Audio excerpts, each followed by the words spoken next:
Bonjour! Alors, moi, c'est Suzanne, je suis franchisée Cardio Plein Air et je suis aujourd'hui avec Jessie. Jessie qui est experte en santé mentale et bien-être au travail. Oh mon Dieu, quel sujet d'actualité est important!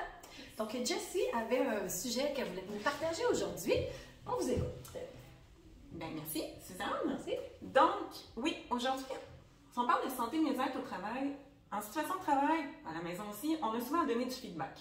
Donner du feedback, c'est pas toujours facile. On est souvent maladroit. Bien, premièrement, donner du feedback, c'est l'art de communiquer. Fait que c'est pas toujours évident. Puis, donner un feedback qui est constructif, donc qui a pour but d'améliorer, ben c'est ça. Hein, sans blesser. Oui, c'est ça le défi. Tu sais, parce que souvent, c'est comme, hey, bravo pour ce que tu as fait, c'est super bon, mais puis là, ben, la personne repart avec, c'est pas correct ce que j'ai fait. Bien ça, je parle pas de ça, je parle pas.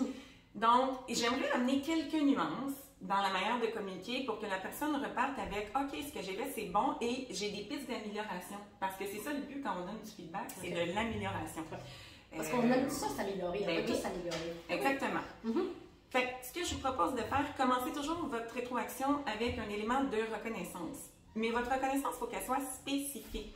Donc, pas juste bravo pour ce que tu as fait, ah, c'était bon, mais on ne sait pas pourquoi c'était bon. Donc, sortez du général. Avant de le faire, prenez une pause, un temps de recul, puis dites-vous, OK, pourquoi est-ce que je reconnais la personne? Quelles compétences qu'elle a réellement utilisées? Qu'est-ce qu'elle a su mettre de l'avant? Sa créativité, ses talents de vulgarisateur, vulgarisatrice.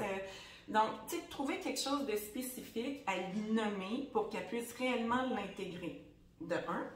Par la suite, vous pouvez vous permettre de dire quelque chose comme, OK, avec un petit pas de recul, moi, de l'extérieur,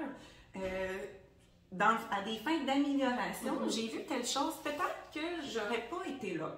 Peut-être que ça, je l'aurais pas fait. Je pense que peut-être que ça n'a rien apporté, mettons, à la tâche en soi. Dire, mais peut-être que j'aurais osé essayer telle affaire. Donc là, on amène un défi, un petit challenge, puis on n'est pas dans ce que tu as fait, c'est pas bon. Non. On est dans, hey, ce que tu as fait, c'est super bon. Ça, peut-être que ça n'avait pas de valeur ajoutée, fait que je le cesserais, puis, hey, pour être encore meilleur, tu pourrais peut-être essayer telle chose. Le fondement de cette forme de rétroaction-là, c'est de nommer quelque chose à continuer qui était bon, nommer quelque chose à cesser, puis nommer quelque chose à commencer, essayer quelque chose de nouveau pour que la personne se développe encore plus. Donc, idéalement, si notre intention a bien été communiquée, qu'on fait ressortir des bons points, mais la personne devrait partir avec un « OK, good job, j'ai bien fait l'affaire, mais pour m'améliorer, je pourrais faire ça différemment la prochaine fois. C'est pas toujours une formule qui marche à 100% parce qu'il faut gérer la relation avec l'autre, on ne sait pas comment elle va le prendre, mais généralement, ça donne de bons résultats. Donc ça, c'est tiré du... Absolument. C'est keep, stop, start en anglais. Okay. Continuer, cesser, commencer, continuer, cesser.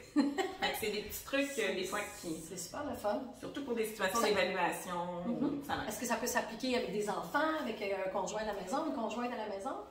Toute technique de communication, de gestion de soi, des émotions, ça s'applique partout. Fait que n'importe quoi que vous entendez, là, faites juste comme intégrer, appliquer avec n'importe qui, pratiquez-vous, c'est ça le plus important. Une bonne stratégie ne peut jamais ne pas être bonne quelque part. C'est ça, exactement. Mais j'aime beaucoup ce que tu dis aussi quand tu dis que de prendre un recul. Des fois, on est impulsif, on est émotif, puis on veut donner plein de trucs à quelqu'un, puis on veut dire... mais de prendre un recul, de penser à ces 3 points-là, je trouve ça super intéressant.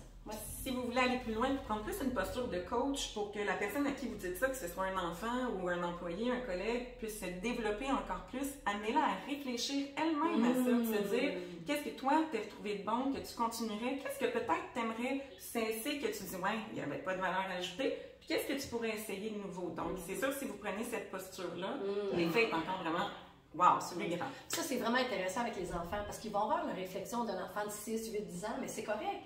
Eux, ils ont leur mentalité et leur réflexion de cet âge-là. Fait que c'est vraiment intéressant à leur niveau. C'est super intéressant. Cool. Bravo, merci. Ça m'a fait plaisir. Je vous souhaite une belle journée. À bientôt.